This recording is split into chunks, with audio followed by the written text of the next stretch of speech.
"Is that all?" Alice timidly asked. "That's all," said Humpty Dumpty. "Good-bye." This was rather sudden, Alice thought, but after such a very strong hint that she ought to be going, she felt that it would hardly be civil to stay, so she got up and held out her hand. "Good-bye till we meet again," she said as cheerfully as she could. "I shouldn't know you again if we did meet," Humpty Dumpty replied in a discontented tone, giving her one of his fingers to shake. "You're so exactly like other people." "The face is what one goes by generally," Alice remarked in a thoughtful tone. "That's just what I complain of," said Humpty Dumpty. "Your face is the same as everybody has. The two eyes, so," marking the places in the air with his thumb, "nose in the middle, mouth under. It's always the same. Now if you had the two eyes on one side of the nose, for instance, or the mouth at the top, that would be some help." "It wouldn't look nice," Alice objected, but Humpty Dumpty only shut his eyes and said, "Wait till you've tried." Alice waited a minute to see if he would speak again, but as he never opened his eyes or took any further notice of her, she said good-bye once more, and, getting no answer to this, she quietly walked away. But she couldn't help saying to herself as she went, "Of all the unsatisfactory," she repeated this aloud as it was a great comfort to have such a long word to say, "of all the unsatisfactory people I ever met," she never finished the sentence, for at this moment a heavy crash shook the forest from end to end. Chapter 7. The Lion and the Unicorn. The next moment soldiers came running through the wood, at first in 2s and 3s, then 10 or 20 together, and at last in such crowds that they seemed to fill the whole forest. Alice got behind a tree for fear of being run over, and watched them go by. She thought that in all her life she had never seen soldiers so uncertain on their feet.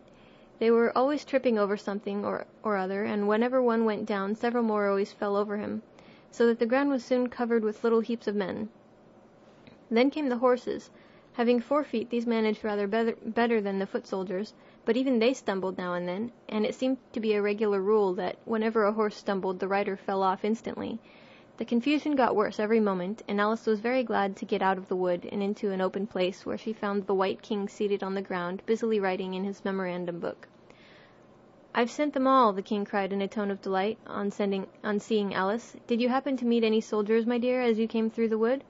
"Yes, I did," said Alice. "Several thousand, I should think." 4,207, that's the exact number," the King said, referring to his book. "I couldn't send all the horses, you know, because 2 of them are wanted in the game. And I haven't sent the 2 messengers either. They're both gone to the town. Just look along the road and tell me if you can see either of them." "I see nobody on the road," said Alice. "I only wish I had such eyes," the King remarked in a fretful tone, "to be able to see nobody. And at that distance, too. Why, it's as much as I can do to see real people by this light."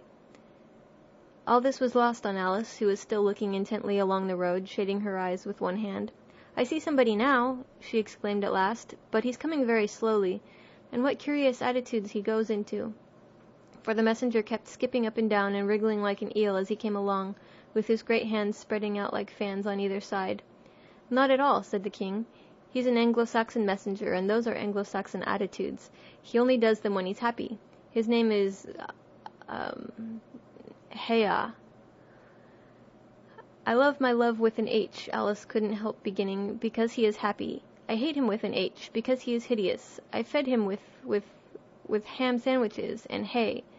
His name is Heya, and he lives on the hill," the King remarked simply, without the least idea that he was joining in the game, while Alice was still hesitating for the name of a town beginning with H. "The other messenger's called Hata. I must have 2, you know, to come and go. 1 to come and 1 to go." "I beg your pardon?" said Alice. "It isn't respectable to beg," said the King. "I only meant that I didn't understand," said Alice. "Why 1 to come and 1 to go?" "Didn't I tell you?" the King repeated impatiently. "I must have 2, to fetch and carry. 1 to fetch and 1 to carry." At this moment the messenger arrived. He was far too much out of breath to say a word, and could only wave his hands about, and make the most fearful faces at the poor King. "This young lady loves you with an H," the King said, introducing Alice in the hopes of turning off the messenger's attention from himself. But it was no use. The Anglo-Saxon attitudes only got more extraordinary every moment, while the great eyes rolled wildly from side to side. "You alarm me," said the King. "I feel faint. Give me a ham sandwich."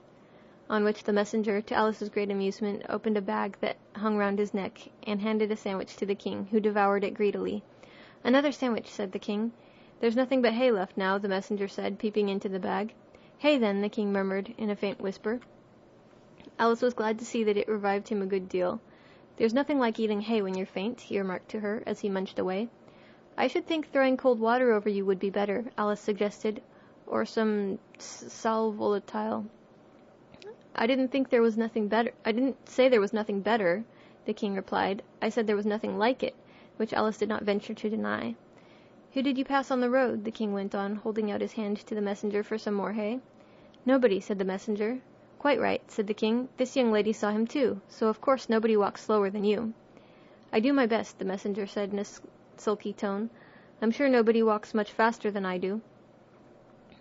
"He can't do that," said the king, "or else he'd have been here first. However, now you've got your breath, you may tell us what's happened in the town." "I'll whisper it," said the messenger, putting his hands to his mouth in the shape of a trumpet and stooping so as to get close to the king's ear. Alice was sorry for this, as she wanted to hear the news too. However, instead of whispering, he simply shouted at the top of his voice, "They're at it again!" "Do you call that a whisper?" cried the poor king, jumping up and shaking himself. "If you do such a thing again, I'll have you buttered. It went through and through my head like an earthquake." "It would have to be a very tiny earthquake," thought Alice. "Who are at it again?" she ventured to ask. "Why, the Lion and the Unicorn, of course," said the king. "Fighting for the crown?" "Yes, to be sure," said the king. "And the best of the joke is that it's my crown all the while. Let's run and see them," and they trotted off, Alice repeating to herself as she ran the words of the old song.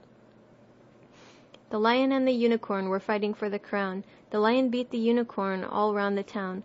Some gave them white bread, some gave them brown, some gave them plum cake and drummed them out of town." "Does the one that wins get the crown?" she asked as well as she could, for the run was putting her quite out of breath. "Dear me, no," said the king. "What an idea!" "Would you be good enough," Alice panted out after running a little further, "to stop a minute, just to get one's breath?" "I'm good enough," the king said, "only I'm not strong enough, you see. A minute goes by so fearfully quick, you might as well try to stop a bandersnatch." Alice had no more breath for talking, so they trotted on in silence till they came in sight of a great crowd, in the middle of which the Lion and the Unicorn were fighting. They were in such a cloud of dust that at first Alice could not make out which was which, but she soon managed to distinguish the Unicorn by his horn. They placed themselves close to where Hata, the other messenger, was standing watching the fight, with a cup of tea in one hand and a piece of bread and butter in the other. "He's only just out of prison, and he can't finish his tea when he was sent in," Haya whispered to Alice. "And they only give them oyster shells in there, so you see he's very hungry and thirsty. How are you, dear child?" he went on, putting his arm affectionately round Hata's neck. Hata looked round and nodded, and went on with his bread and butter. "Were you happy in prison, dear child?" said Haya. Hata looked round once more, and this time a tear or two trickled down his cheek, but not a word would he say. "Speak, can't you?" Haya cried impatiently, but Hata only munched away and drank some more tea. "Speak, won't you?" cried the king. "How are they getting on with the fight?" Hata made a desperate effort and swallowed a large piece of bread and butter. "They're getting on very well," he said in a choking voice. "Each of them has been down about 87 times." "Then I suppose they'll soon bring the white bread and the brown?" Alice ventured to remark. "It's waiting for 'em now," said Hata. "This is a bit of it as I'm eating."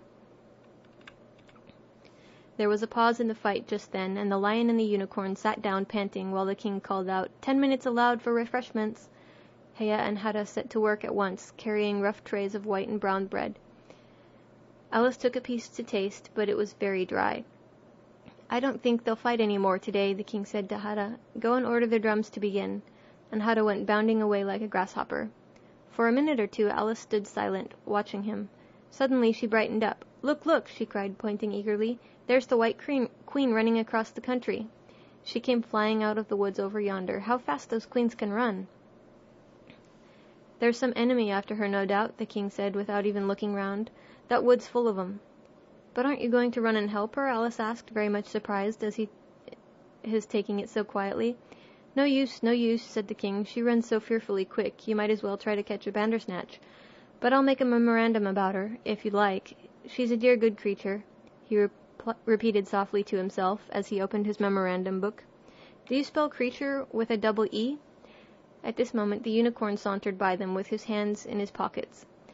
"I had the best of it this time," he said to the king, just glancing at him as he passed. A little," the king replied, rather nervously. "You shouldn't have run him through with your horn, you know." It didn't hurt him, the unicorn said carelessly as he was going on, when his eye happened to fall upon Alice.